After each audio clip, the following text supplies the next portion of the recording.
So welcome to Jetsuma's workshop on Hitchhiker's Guide to Happiness. We would like to begin by acknowledging the traditional owners of the land on which we meet today, the Gadigal of the Eora Nation, and pay our respects to elders past and present. Yep, and if you could just give a warm welcome, please, to Jetsunma Tenzin Palmo. So, as presumably you're aware, the subject of our talk today is about the very fundamentals of the Buddhist path, called the Four Noble Truths. Now, how many of you have no idea what the Four Noble Truths are? Okay. How many of you are Buddhist? How many of you are not Buddhist? Okay. So, we start at the beginning. After the Buddha's enlightenment in Bodh Gaya, about 2,500, 600 years ago, after his enlightenment, he spent the next 7 weeks sitting under various trees, just contemplating what he had realized and feeling that what he had realized was ultimately so subtle that nobody would understand what he was talking about. So he thought, according to traditional explanation, that it would just be a fatigue to try to explain to people, to teach people, because they won't understand. So then, after about 7 weeks of sitting under trees contemplating, traditionally the gods Brahma and Indra came to him and said, "Look, you must teach." And he said, "Nobody will understand." And they said, "No, there are some with little dust in their eyes. They will understand, so you must go." And they offered to him a wheel, a Dharma chakra, it's called, the wheel of the Dharma, to turn this wheel for the benefit and the welfare of all beings. So then the Buddha went off, and he thought, well, first of all, he thought, where shall I teach? Who can I teach? Who will understand? And he remembered his former teachers who had taught him the meditation on shamatha and on attaining the material and immaterial meditative absorptions. And he thought, I'll teach them. But then he saw that they had already, both of them, passed on. And so they were not available for hearing what he had to say, his own revelation. So then he remembered the 5 ascetics that he had lived with and practiced with previously, who had then, they were at that time practicing asceticism, doing especially a lot of fasting and so forth. And then when the Buddha recognized that this severe ascetic fasting wasn't helping, it was just, degenerating the body so that the mind was not able to practice properly. It was too extreme. And he had then accepted food which had been offered to him, rice milk. Then his erstwhile companions decided he had degenerated from the true path of asceticism, and they left him. And so then he saw with his divine eye that they were now residing together near to Varanasi, which was a sacred city in India. And so from Bodh Gaya, he set out from Gaya to Varanasi. And so then it took, of course, time to walk there. But then eventually he got there, and then just outside of Varanasi, in a deer park called Shalnath, they were abiding, and when they saw him coming from a distance, they said, "Oh, there's that old Gautama who fell from the way because he couldn't manage it. So, we're ascetics and we have to be friendly, so we'll say hello. but we're not going to show him too much respect because he's fallen from the path. But then as the Buddha approached, because of his radiance, I mean, he'd just been enlightened not very long before, they just were spontaneously, they rose up, they stood up, and then they bowed down, and then they made, a seat for him to sit. And then they looked at him and said, "Wow, you're so radiant. What's happened?" And he said, "Well, I kind of attained Buddhahood since last time I saw you."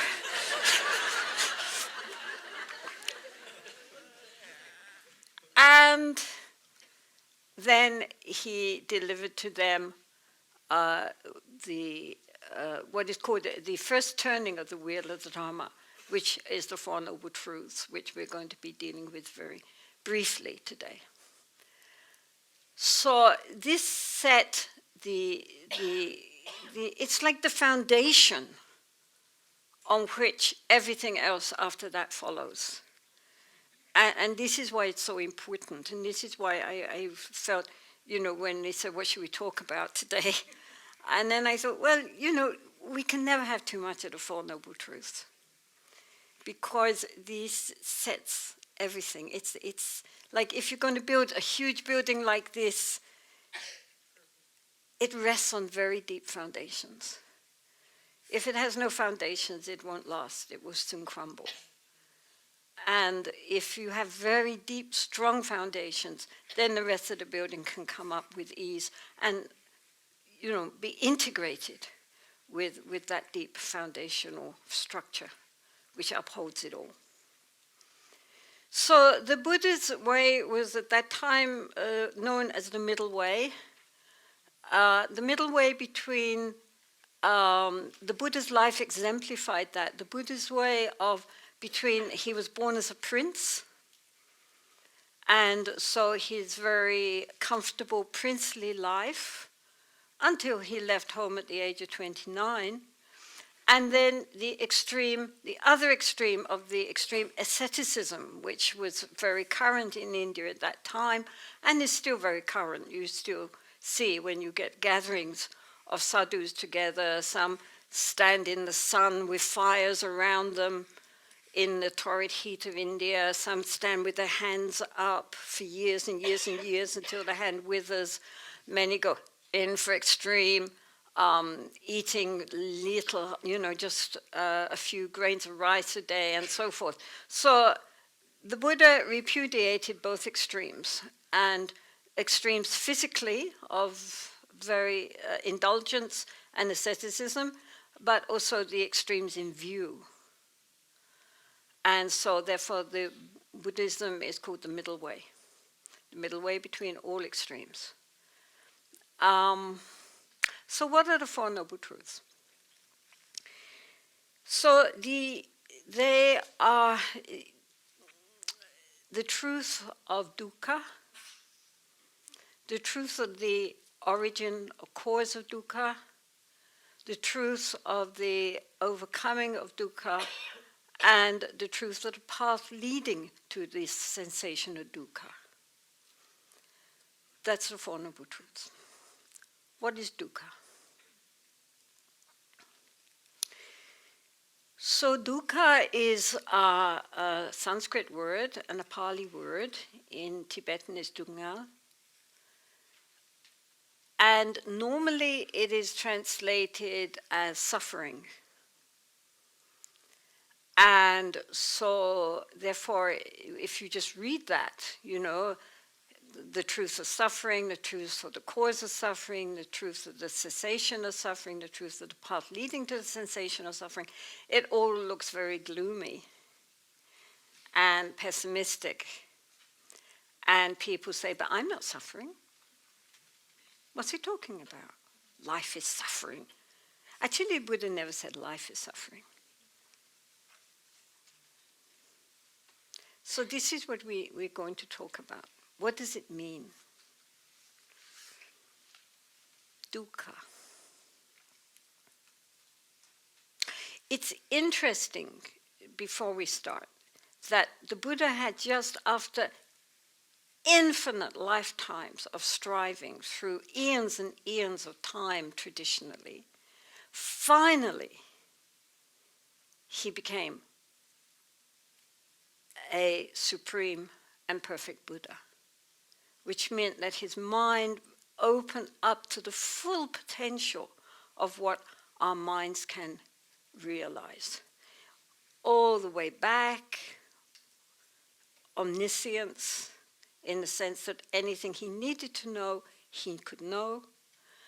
There is an episode in the Pali Sutras where the Buddha is walking with his monks in a forest, in a jungle, and he picks up a handful of leaves. And he says, which is more, the leaves in my hand or the leaves on these trees in the jungle? And they said, well, the leaves in your hand are so few, and the leaves in the jungle are infinite. And the Buddha said, this is compared with how much I know and how much I'm telling you. But I'm telling you what you need. The rest you don't need. It's not necessary. What you need for your liberation, that I'm telling you. That's like the leaves in my hand. The rest you don't need to know. So here he was with that incredible, his mind opened up to the fullest potential of any human mind,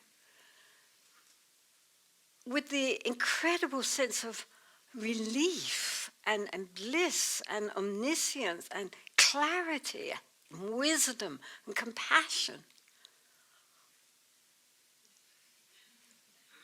And he talked about dukkha. His talk was not about bliss and love and light. His first talk was about, essentially, our human predicament. Not just human, animals, all beings who are not liberated. Our predicament. Dukkha is the opposite of the Sanskrit word sukha. Sukha means happiness, but it also is a sense of happiness in the sense of ease. Lying out in a pleasant sun with the ocean and very relaxed and very pleasant, that kind of easeful happiness. So therefore dukkha, which is the other side, means dis-ease, right? Dis-ease, because what? We are sick. The Buddha is also called the supreme physician, the supreme doctor. And so the Four Noble Truths are set out like a medical treatise. This is the disease, what we're suffering from. This is the cause of that disease. Good news, there is a cure. And this is the remedy, right? So this is what the Four Noble Truths are set out like, right? It's a prescription. So the Buddha looked straight at us and says, you're sick. Sorry, you're sick. This is the reason why you're sick. It's okay. You can recover. Your basic nature is very healthy. This is what you need to do, the treatment, in order to recover your innate good health. Right? So this is how it's set out. So the most important thing is the dukkha. What does it mean, dukkha?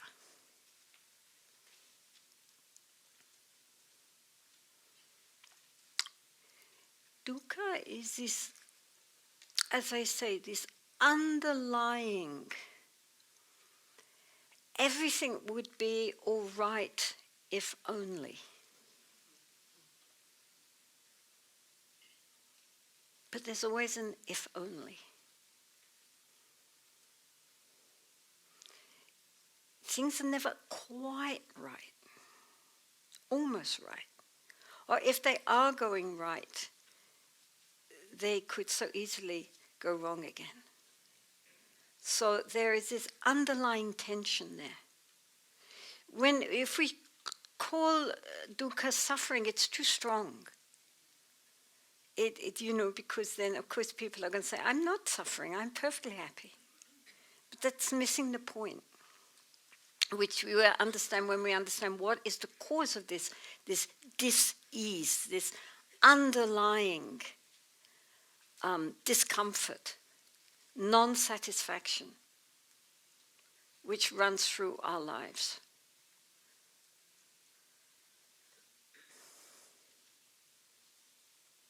Life is dukkha. And so we're always trying to deal with it so that it is not going to be dukkha. Dukkha in the sense of this sense that things are not,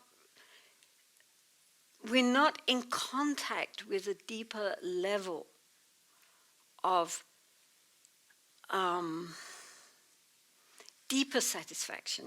Because we do that when we come to the causes of the dukkha. What is dukkha caused by? But it's this underlying sense that things should be okay, but somehow they're not. When I was, it's hard to explain why this was important at the time, but anyway, one time, the first year that I was in, I lived up in a cave in the Himalayas in a place called Lahul.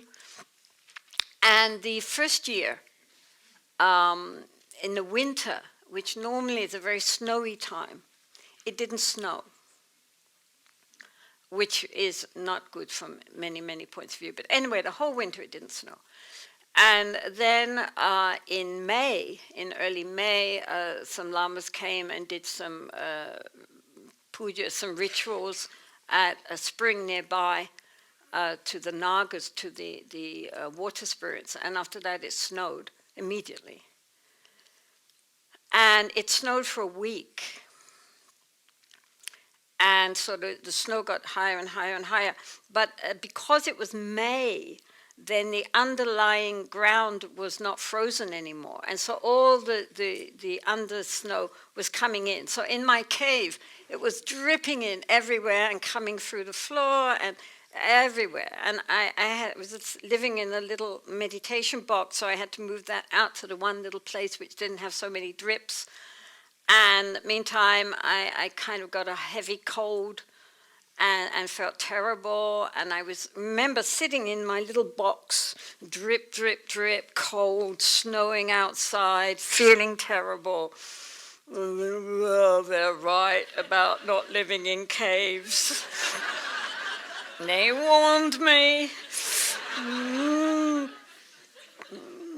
But I couldn't leave because everywhere was covered with snow, so I was stuck there, feeling very sorry for myself.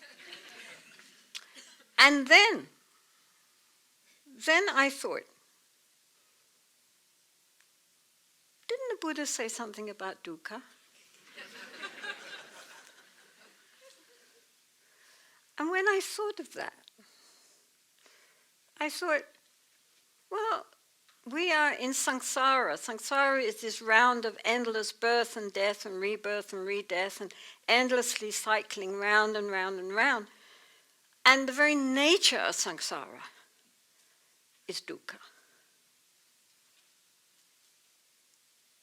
So what's the problem? When there's dukkha, there's dukkha. That's the nature of samsara. No problem. It's hard to explain. When I recognized that actually it was okay not to be okay, then it was like taking off this rucksack, this backpack of rocks. It was all right not to be all right. I mean, if it's all right, that's nice, and when it's not all right, that's okay. I mean, this is samsara, right? This is Samsara by its nature is not so all right. It doesn't always go where we want it to go. So there's no problem. Apart, there is a problem outwardly, but inwardly there doesn't have to be a problem. We make it a problem by resenting when things don't go the way I want them to go. Right? If we just accept it, there's no problem. Do you understand? We make the problem. The ego makes the problem. Because the ego always wants things to go the way the ego wants them to go. And therefore we resent it, or we feel we're failures when things don't go the way we want them to go. But if we just accept that's the way it is, win some, lose some, so what? When it's nice, that's nice, and when it's not so nice, that's okay too, then there's no problem. And at that point, one has no sense of hope and fear. So many people are anxious and worried because we are trying to manipulate everything to go the way I want it to go. But if we just recognize that we have the inner strength to deal with anything, however it is, and it doesn't really matter that much, we can deal with it. We can use it. We can take it on the path. Then all our sense of hopes and fears begin to dissolve. It's only our sense of self which wants things to go the way I want it to go. And if anything goes not the way I want it to go, we see that as being a threat to our happiness. That's why we suffer. The suffering is not out there. The suffering is inside, our own resistance to things not being the way I want them to be. So this whole question of dukkha is, again, the Buddha said dukkha. What is dukkha? He defined it. He said dukkha is birth, old age, sickness, death. For people who are still clinging, this becomes dukkha, very unpleasant. Not getting what we want and getting what we don't want, and in brief, the fivefold aggregates that makes up the individual, that is our form and perception, sensations, karmic formations and consciousness. In other words, everything which makes up our sense of me and mine. If we cling to that, we suffer. The suffering is not out there. The suffering depends on our response to what is out there. So basically, dukkha is this sense of unease, of not getting what we want and getting what we don't want, and all the concomitant problems which come up in our life, which are dealt with from the point of view of our ego. The ego, our sense of self, of individuality, of me and mineness, creates our sense of identifying with what gives pleasure to ourselves and rejecting what we don't like.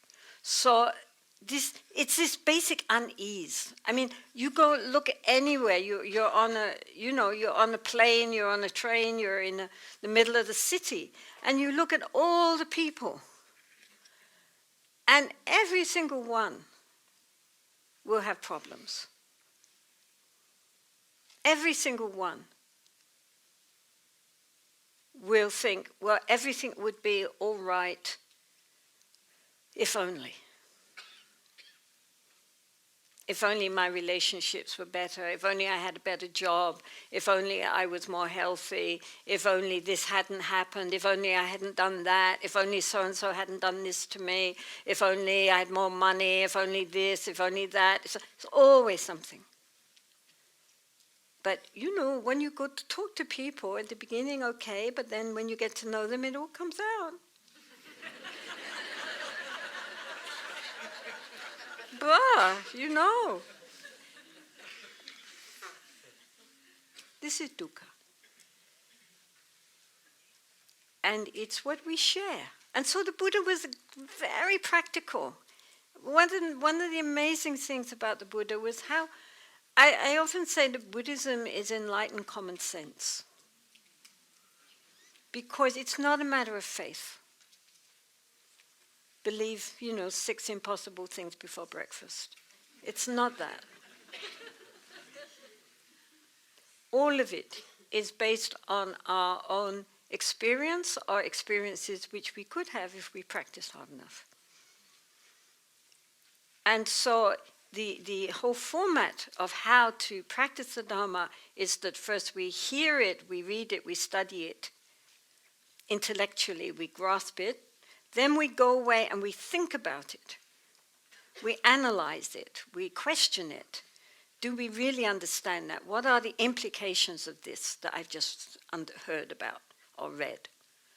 We have to think about it, question it. When we have understood and thought, yes, that sounds good, that sounds right, then we have to practice it, integrate it, become it. One Lama said just that. Well, first you study it, then you think about it, then you become it. In other words, then we have to put it into practice. If we accept that, yes, that is reasonable, that sounds right, then it's not enough to stick up here, it has to come down here. So Buddhism is infinitely practical. And you are not supposed to believe something unless you do believe it. And if you don't believe it, then go away and look at the evidence. Think about it. Question it. Talk to people who probably know more about the subject than we do. This is the point. So with dukkha, we just have to, pick up any newspaper. Turn on the television, even the so-called entertainment. It's all about dukkha. Somebody recently said that if you go to a movie, you could sit back and just pick out all the negative emotions which are being displayed in this movie. Our greed and grasping, anger, jealousy, and pride and so forth. It's all there, right? And we get caught up in the storyline, but if you sit back and just watch the mindset of these people, which is motivating their speech and their actions, then we see it's all about samsara. It's all about dukkha. And even if the hero ends up with a heroine in the end, you wait.